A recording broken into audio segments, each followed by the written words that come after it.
اعوذ باللہ من الشیطان الرجیم بسم اللہ الرحمن الرحیم۔ السلام علیکم سامعین، ویڈیو شروع کرنے سے پہلے آپ سب سے گزارش ہے کہ میرا چینل سبسکرائب کر لیں اور ساتھ لگے بیل آئیکن کو ضرور دبائیں تاکہ اس طرح کی معلوماتی اور سبق آموز ویڈیوز آپ کو بر وقت ملتی رہیں۔ بیان کیا جاتا ہے کہ ایک نیک شخص نے نہایت خوبرو پرہیزگار خاتون سے شادی کی۔ دونوں ایک دوسرے سے خوب محبت کرتے تھے۔ مسرت بھرے دن گزر رہے تھے۔ ایک دن شوہر کو طلب رزق کے لیے سفر کی حاجت آن پڑی۔ اپنی بیوی کو گھر میں تنہا کیسے چھوڑے؟ قرابت داروں میں کسی معتبر شخص کی تلاش شروع کی۔ اسے اپنے سگے بھائی کے علاوہ کوئی معتبر ذمہ دار نہ ملا۔ بھائی کے گھر میں بیوی کو چھوڑا، مگر پیارے نبی صلی اللہ علیہ وآلہ وسلم کا یہ فرمان بھول گیا، الحمول موت، دیور موت ہے، اور وہ سفر پر روانہ ہو گیا۔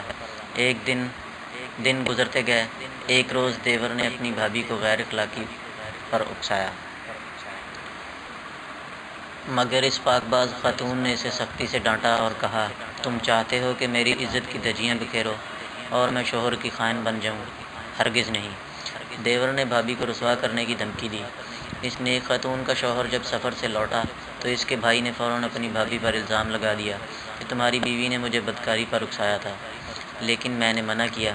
شوہر نے بغیر سوچے سمجھے اس وقت پارسا بیوی کو طلاق دے دی اور کہا، مجھے اپنی بیوی سے کچھ نہیں سننا ہے، میرا بھائی سچا ہے۔ اور وہ متقی اور خدا ترس خاتون گھر سے انجان منزل کی طرف نکل پڑی۔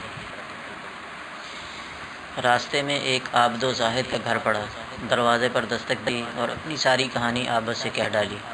اس عبادت گزار بندے نے اپنے چھوٹے بیٹے کی نگہداشت پر اسے مامور کر دیا۔ ایک دن عابد گھر سے کسی کام کے لیے باہر گیا۔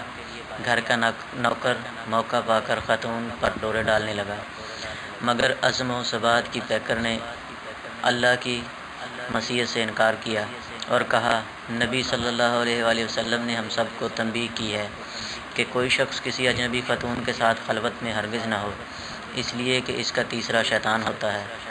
نوکر نے خاتون کو دھمکی دی کہ میں تمہیں بڑی مصیبت میں پھنسا دوں گا،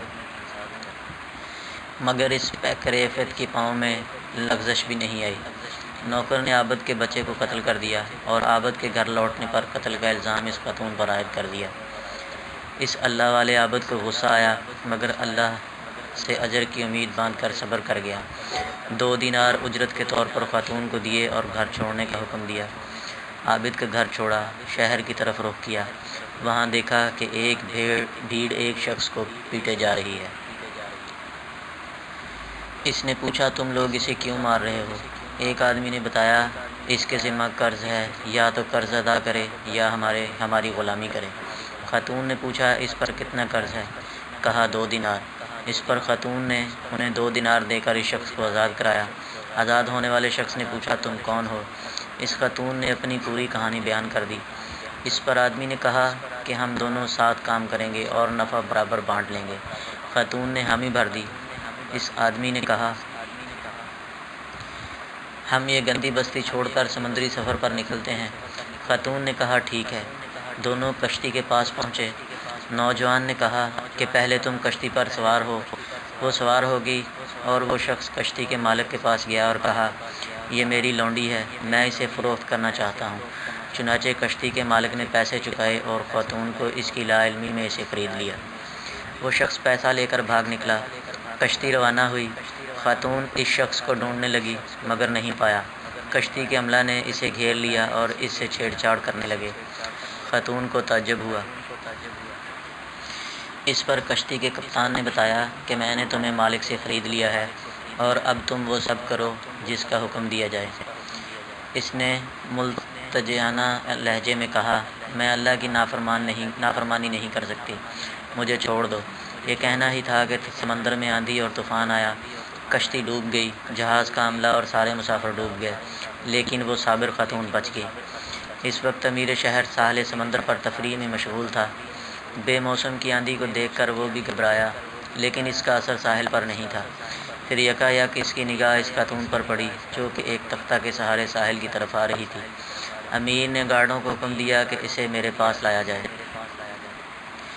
اس خاتون کو محل لے جایا گیا۔ ماہر اتباع کی نگرانی میں اس کا علاج شروع ہوا۔ جب اسے افاقہ ہوا تو امیر شہر نے اس سے دریافت کیا تو اس نے ساری حقائق بیان کر ڈالی۔ دیور کی خیانت سے لے کر کشتی والوں کی شرارت تک سارے واقعے بیان کیے۔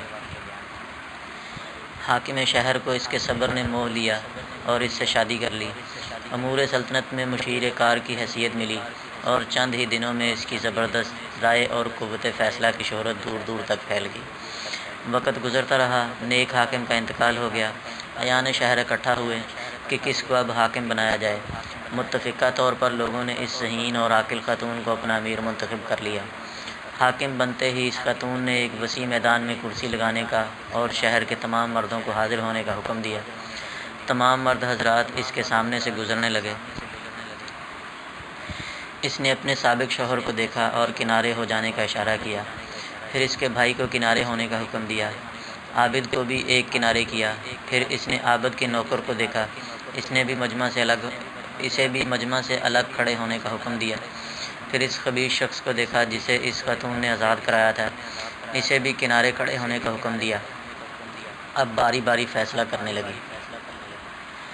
سب سے پہلے سابق شوہر سے مخاطب ہوئی، تم کو تمہارے بھائی نے دھوکے میں رکھا، اس لیے بری ہو، لیکن تمہارے بھائی کو حد قذف لگائی جائے گی، اس لیے کہ اس نے مجھ پر جھوٹی تہمت لگائی تھی۔ پھر عابد سے مخاطب ہوئی اور کہا، تم کو تمہارے خادم نے گمراہ کیا، لہٰذا تم بھی بری ہو، لیکن تمہارا خادم قصاصاً قتل کیا جائے گا، کیونکہ اسی نے تمہارے بچے کو قتل کیا تھا۔ پھر وہ مخاطب ہوئی اس خبیث سے، تمہیں جس نے دوام کی سزا دی جاتی ہے، تمہاری خیانت اور ایسی عورت کو فروخت کر دینے کے جرم میں جس نے تجھے غلامی سے نجات دلائی تھی۔ اخلاقی سبق یہ ہے کہ اللہ کی ذات پاک ہے، کسی کے اچھے عمل کو ضائع ہونے نہیں دیتا۔ فرماتا ہے جو اللہ سے تقوی اختیار کرتا ہے، اللہ اس کے لیے ایسے راستے ہموار کر دیتا ہے اور ایسی جگہ سے رزق عطا کرتا ہے جس کا اسے گمان بھی نہیں ہوتا۔ مٹی کے اوپر محل بنانے کی فکر کے ساتھ ساتھ مٹی کے نیچے بھی محل بنانے کی کوشش جاری رکھیں۔ اللہ پاک ہم سب کو قبر کے عذاب سے بچائے، آمین ثم آمین۔ جزاک اللہ۔